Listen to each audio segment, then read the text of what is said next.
for either of our novel night readers, please feel free to ask. See one over here. There's a question right here. Oh, for Mark. Okay. When you've appeared before, we discussed Houston as a character. Yes. And I'm just wondering, since then you've been East Coast, West Coast, how does that play? Are they interested? Are they curious? Well, let me just say this. I think a much larger proportion of the books that I've sold have been in Harris County. And then Travis County. But it's coming along in New York, so. Yeah. Yeah. Well, good. It's hard work. So, Mark, this is your first book? Yes. Although I went through 100 drafts, and one interviewer said, if you did 100 drafts, this is not your first novel. So what made you start writing a book? I've been wanting to do it since I was 16. Other things got in the way. But how about you? I have the same story. I just wanted to write a book all my life. I just didn't know what that book was. And then one day I looked back, and like all of you, you can see moments in your life when you did something or something happened and it changed everything. And I got to thinking about that in terms of not just my life, but everybody's life. And so then that's why I wrote Waltz Against the Sky, to explore that theme. Like Mark, I wrote plenty of drafts too. In fact, I was juggling parts of the book right up until the end. I didn't have the slightest idea how to write a book. It turns out that that's not the worst thing. Somerset Maugham once said there are 3 rules for writing a novel. Unfortunately, nobody can remember them. So I just did it the only way I could. And I took all the characters that I wanted to bring together in this one isolated place in West Texas, and I gave them backstories that naturally led them into that intersection where they bumped into each other, bumped into the local law enforcement people, professional hospitality people in every town. And it, it's a weird story because it feels like it starts in the middle and then just wanders around. Finally, it all comes together. I did one thing in the beginning that not many authors do, and I'll just mention this and then I'll pass it back to Mark. But when you go to a ball game, they give you a program. They tell you can't tell the players about a program. Well, the beginning of the book, it lists all the characters who take the part. From the chief deputy to the newspaper reporter to the county sheriff to the working cowboy that broke jail when he wasn't locked in. A couple of brothers from Florida who were taking a new car to California that had cocaine in one of his spare tires. There was a good Samaritan who picked up the newspaper reporter and gave him a ride. He's listed. The district judge, the district clerk, and all of those people. It's almost worth tearing that page out and holding it in your right hand as you read through the book. But once you get to that moment where there's this meshing of all the characters and all the reasons why they're there, then everything's explanatory. It's like your neighborhood. Suddenly you know everybody in it. So, Yeah, 100 Years of Solitude had all the characters listed, but they all had the same name. Hey, Terry, how you doing? So, any other questions? Yes. Did either of you work with editors? Yes. Some are better than others, more than one. well, actually no. Except I was an editor for 25 years, so I thought, I don't need an editor. Then I passed it off to some people who had been editors too, and they mentioned some things that they thought could help me. Somebody said, you've taken this one character who's really the main character in your book, and you don't even introduce him for 200 pages. You need to bring him up to the front of the book. Okay. if you have an organizing character, he probably ought to be in the front of the book. I don't know why I didn't see that. So when I did that, it started to make a lot more sense. But the other thing is that I told the printer, he said, you need to proofread this. I said, I've read this 100 times. I don't need to proofread this. You know, when you go to the Office Depot and you buy those little tabs you put on the page to keep track of it? Well, you can go through a whole box of one of those. Marking places where you've made mistakes and you never saw them the first 100 times you read it. Yes, I found that reading it out loud helps a lot too. Really? Did I really say it that way? You know, that sort of thing. So it's the process. Of course, it took me 23 years to write this book. So hopefully the next one won't take as long, because otherwise I'll be over 100. It's interesting, the process. Great. Reading it out loud is probably the single most important thing you can do. I learned that after I wrote it and published it. I learned it before, but there's still typos in it, I promise you. Do you read it, or do you have someone read it to you? I read it. And how do you hear yourself? I mean, that would be tough. Well, that's a good question.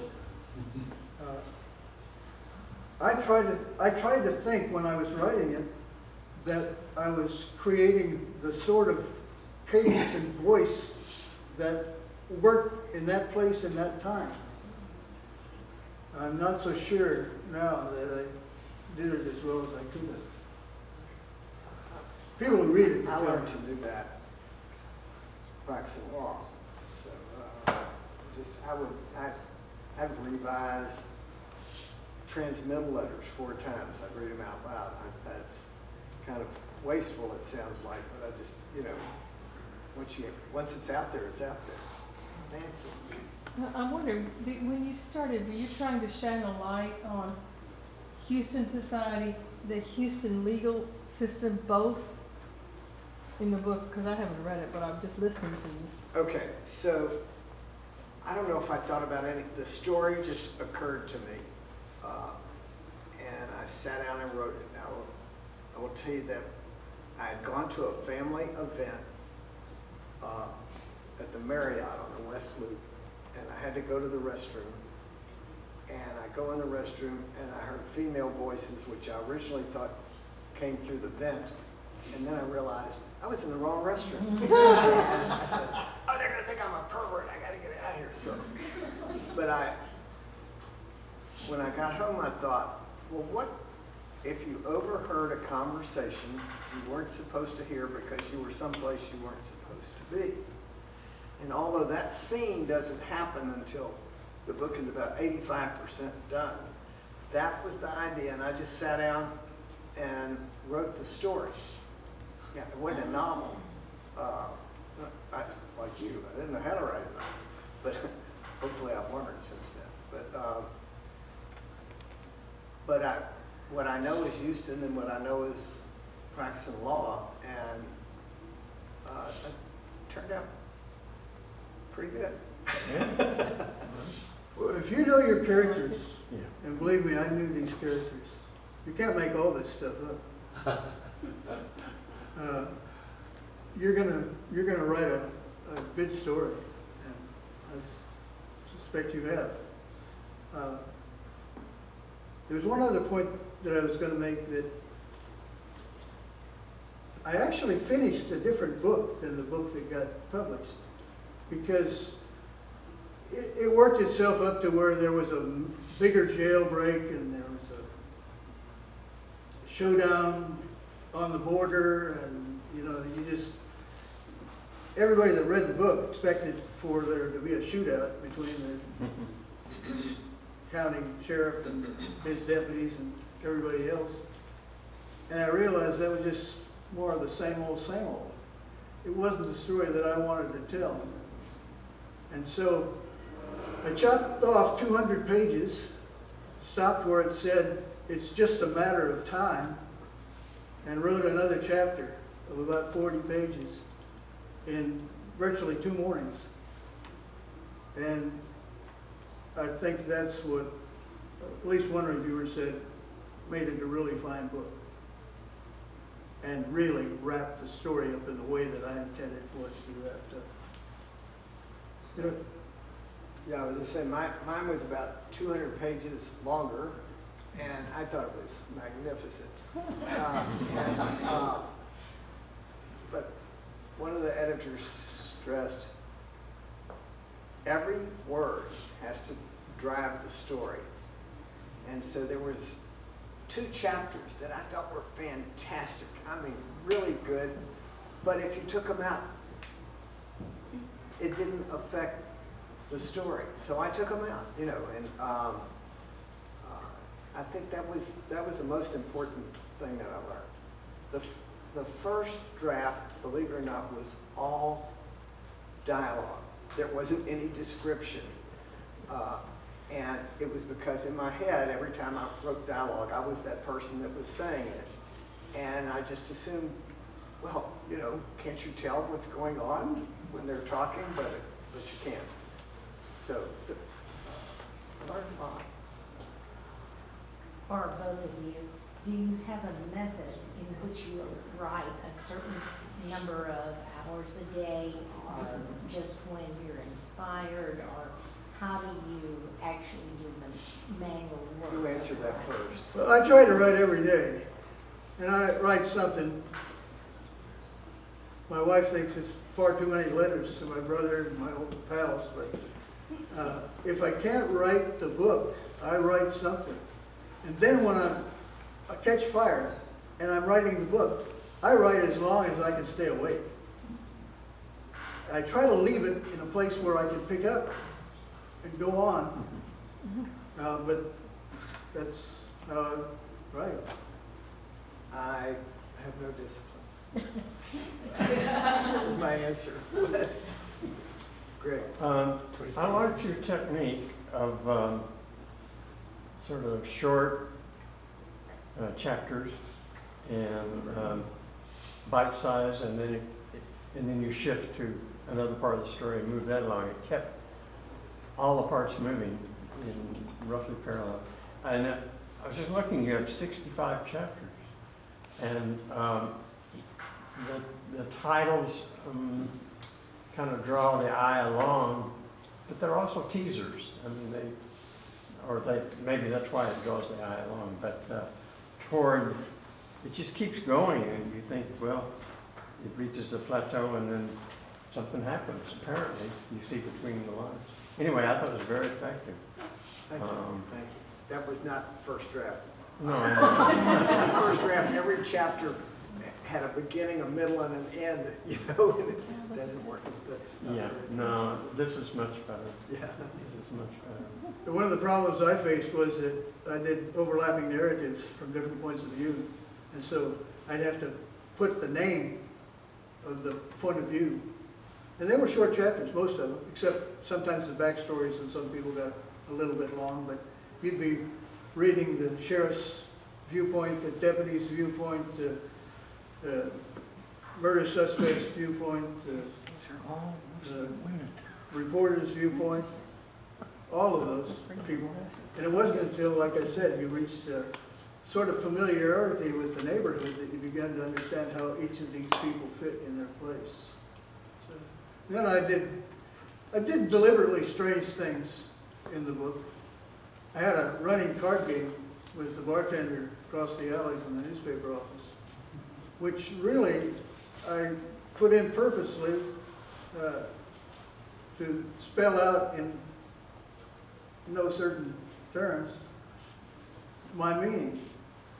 How many people in this room know how to play cribbage? Well, I know he knows how to play cribbage. Yes, 2. Okay, it's not a game that most people know, so it's this strange card game, and this Your grandfather played this reporter plays it with this old bartender, and I wanted the readers to come to that part of the book and find that every single card that was played was strange. That's a little like life, isn't it? All they would know is that these are the cards that have been dealt, and the players have to play them. You can't bluff people, you can't buy pots, you gotta play the cards. Now, it's people playing the hand that they're dealt in life. And then it's not about money, it's about a relationship. And this old bartender, he's the sage. He's the wise man in town. He can give the reporter introductions to people that he needs to know, history that he needs to know. And even though it's just almost, it seems superfluous, it carried the theme of this detail and how much it means to everybody. I had an author tell me that after he read my book, you know, he hadn't realized it before, but that's the way life is. You come to an intersection, you turn left and it's a blessing, you turn right and it's a curse. You know, we're all approaching that intersection, dancing with that faith. So, anyway, probably tried to be a lot more serious than I could be, but I hope it worked. Thank y'all for being here.